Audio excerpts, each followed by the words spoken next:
ব্রাজিলের পোশাকের বাজার শুনলে মনে হয় বিশাল সুযোগ, তাই না? কিন্তু সাথে সাথেই একটা ভয়ও কাজ করে, এই বুঝি অনেক জটিল কিছু। আচ্ছা, আসলেই কি ব্যাপারটা অত কঠিন? চলুন আজকের এই আলোচনায় আমরা ব্রাজিলে রপ্তানির রাস্তাটাকে একটু সহজ করে দেখি এই সম্ভাবনার দরজাটা কিভাবে খোলা যায়। একটা খুব জরুরি প্রশ্ন কিন্তু এখন সবার মনে ঘুরছে।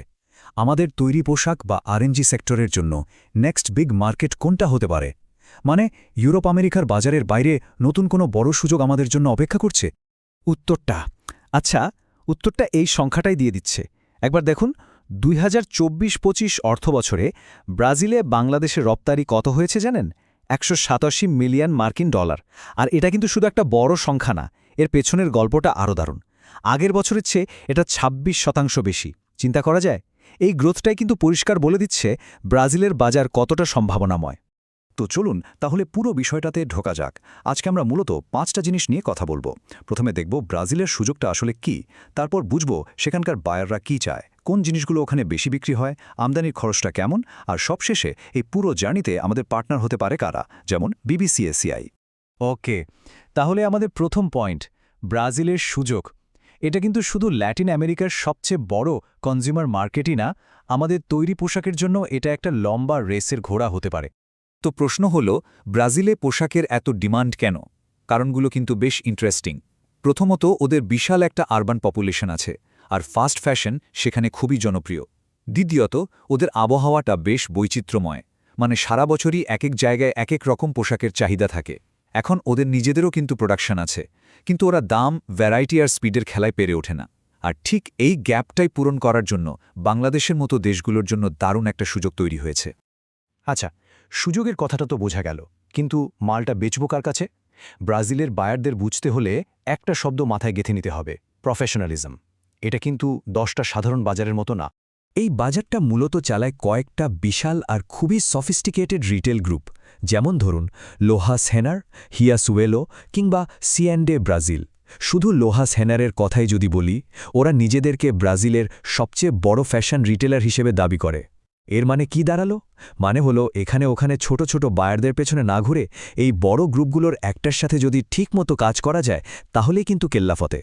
এখন প্রশ্ন হলো, এই বড় বড় বায়াররা একজন সাপ্লায়ারের কাছে ঠিক কি চায়? এই স্লাইডটা দেখুন, একেবারে পরিষ্কার হয়ে যাবে।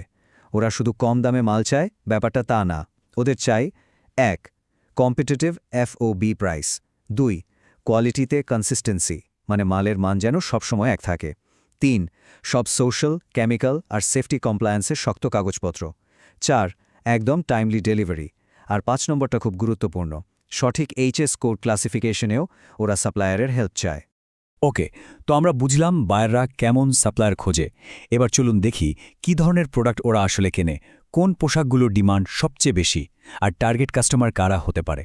এই যে লিস্টটা দেখছেন, এগুলো হলো ব্রাজিলের হট সেলিং আইটেম, মানে t shirt, polo shirt, sweat shirt আর অবশ্যই ডেনিম বা জিন্স। বেসিক্যালি এগুলোই ওদের মেইনস্ট্রিম রিটেল মার্কেটের মূল চাহিদা।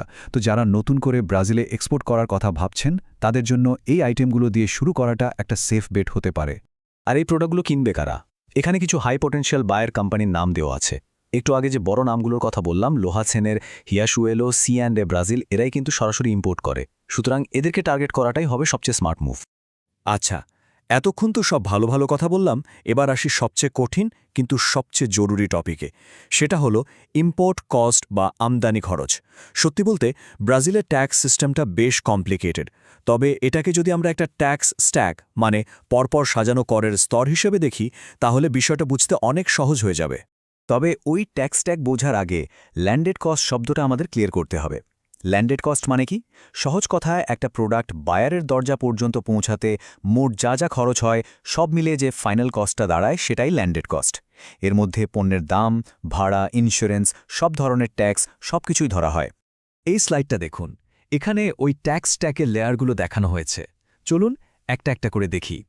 সবার নিচে বেস হলো CIF ভ্যালু, মানে FOB প্রাইসের সাথে ফ্রেট আর ইন্স্যুরেন্স যোগ করে যা হয়। এর ওপর প্রথম ট্যাক্সটা বসে ইম্পোর্ট ডিউটি বা II, যেটা 35% পর্যন্ত হতে পারে। এরপর আসে ফেডারেল সরকারের আরও দুটো ট্যাক্স, IPI আর পিস বা কোফিন্স। আর একদম শেষে যোগ হয় রাজ্যের ভ্যাট বা ICMS। এই সবকটা লেয়ার মিলেই কিন্তু ফাইনাল কস্টটা তৈরি হয়। তাহলে এখান থেকে আমাদের জন্য সবচেয়ে বড় শিক্ষাটা কি? শিক্ষাটা হলো ব্রাজিলের বায়ারকে শুধু নিজের এফওবি প্রাইসটা বললেই কাজ হবে না। আপনাকে তার জন্য একটা আনুমানিক ল্যান্ডেড কস্টের হিসাবও করে দিতে হবে। যখন আপনি এটা করবেন, বায়ার বুঝবে যে আপনি হোমওয়ার্ক করে এসেছেন, তাদের বাজারের রিয়েলিটি বোঝেন। এতে আপনার উপর ভরসাটা অনেক বেড়ে যাবে আর আপনি একজন সিরিয়াস পার্টনার হিসেবে গণ্য হবেন। তো এত সব জটিলতার কথা শুনে মনে হতেই পারে, আরে বাবা, এই লম্বা জার্নিতে হেল্প করবেটা কে?